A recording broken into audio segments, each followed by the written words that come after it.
Boa noite. Me chamo Marcos Santos, tenho 37 anos e sou morador de Ribeirão Preto. Eu pertenço a uma família evangélica e meu pai é pastor. Por isso já moramos em vários municípios aqui do estado de São Paulo e conhecemos bastantes pessoas, entre elas a família do irmão Silva, um homem bom e de respeito. Porém, o mal bateu em sua porta de uma maneira que eu nunca tinha visto até hoje. No ano de 2009, meu pai recebe um pedido do irmão Silva, pedindo quase pelo amor de Deus por sua ajuda. Tinha algo que aparecia no seu sítio, que fugia de tudo que ele imaginava existir. Ele não deu mais detalhe por telefone, mas ao que parecia, o negócio era sério mesmo. Então fomos até seu sítio, eu e minha família.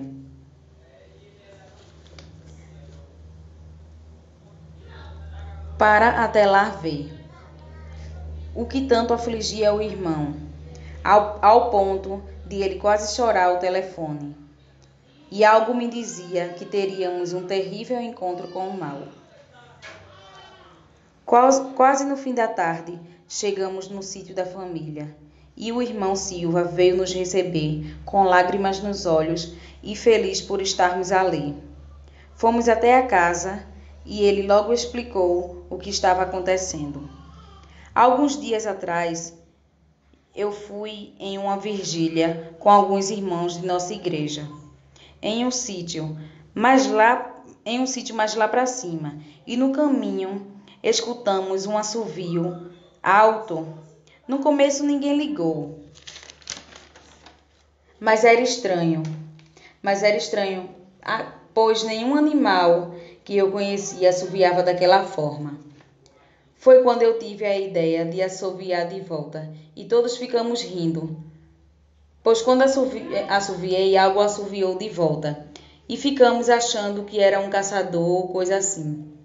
Quando chegamos na casa do irmão, onde seria realizada a vigília, percebi que algumas árvores ao redor estavam secas, como se as raízes não estivessem mais encontrado água, levando a árvore a morrer.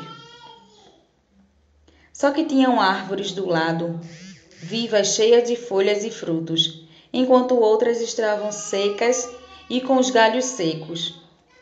Eu perguntei ao irmão o porquê das árvores estavam assim. Só que ele não soube me responder. Só falou que uns meses atrás algumas árvores tinham secado do dia para a noite, sem qualquer explicação, apenas secaram e morreram. Entramos na casa e começamos a vigília. Por volta das 2 da manhã, teve um intervalo e eu fui até a varanda para tomar um ar. Foi quando vi que tinha algo se arrastando entre as árvores que tinham ao redor do sítio e eu gritei, perguntando quem estava lá, mas não recebi resposta. Então o dono da casa veio até mim e perguntou quem estava falando e disse a ele que tinha alguém atrás das árvores. Nós descemos e fomos até lá dar uma olhada de perto de uma árvore grande e cheia de fungos, onde a luz da casa não chegava direito.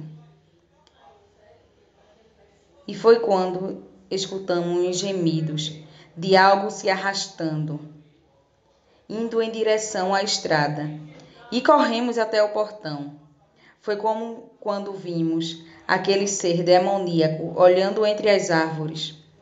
Era como se um morto saísse da tumba, depois de meses enterrado, e estivesse andando por aí novamente. Seu corpo tinha uma pele seca e com os ossos à mostra. Aquela caveira, com roupas velhas, gemia segurando nas árvores.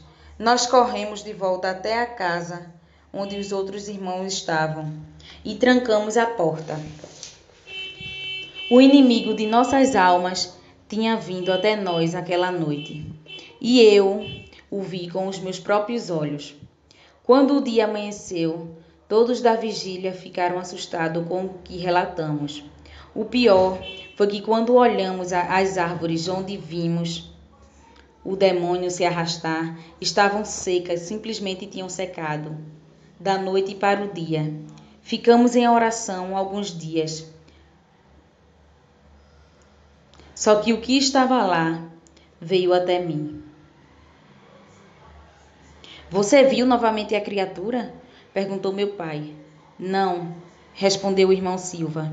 Então levantou e nos chamou até o quintal de sua casa.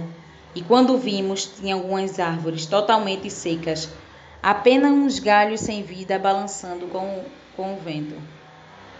Eu lembro como se fosse hoje, meu pai falar. Em todo esse tempo, como pastor, eu já morei em vários lugares e conheci várias pessoas que me contaram as mais diversas experiências com o sobrenatural. Mas eu nunca tinha visto algo como isso até então. Era como se por onde a criatura passasse, deixasse o seu rastro de morte. E não consigo nem imaginar o que possa ser tal coisa. Meu pai disse que passaríamos uns dias na casa da família para tentar entender o que poderia ser aquela manifestação maligna. Nós ficamos 3 dias e 3 noites. Porém, nada de estranho tinha acontecido até então. Só que na quarta noite, que era a última que ficaríamos lá, a criatura veio até nós. Estávamos na varanda tomando um café. E ao redor da casa era só mata. E foi quando escutamos aquele assovio fino, bem de longe. Meu pai foi levantar e foi até a estrada em frente à casa com o irmão Silva, e fiquei olhando de longe. Então meu pai me chamou e disse: eu vou até lá embaixo com o Silva e você vai trancar a casa e só abra quando eu pedir. Só que quando me virei para voltar até a casa, vimos sair da mata e ir para a estrada, a coisa mais horrível que já vi na minha vida. Era como um morto-vivo, desse que se vê em filmes de terror. A pele seca e os ossos expostos, e tinha aquelas mãos com unhas muito grandes.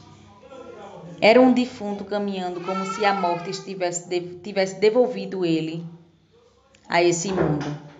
Meu pai começou a falar do sangue de Cristo e que o demônio que estávamos vendo não tinha nenhum poder sobre ele. A criatura começou a recuar e a se perder na mata e na escuridão. Era o próprio diabo. Não existe qualquer explicação para isso que vimos. Voltamos até a casa e meu pai hospedou a família Silva por dias na nossa, até passar o susto que todos tínhamos levado. Depois voltamos até o local da aparição e ficamos lá por um mês.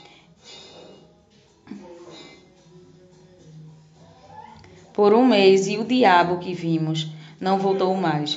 Pesquisamos sobre lendas e mitos das matas e encontramos uma criatura que bate exatamente com o que vimos. Era o corpo seco, uma lenda bastante conhecida no Brasil, e isso explica porque as árvores estavam secas, pois a lenda diz que onde ele toca, a morte cria morada.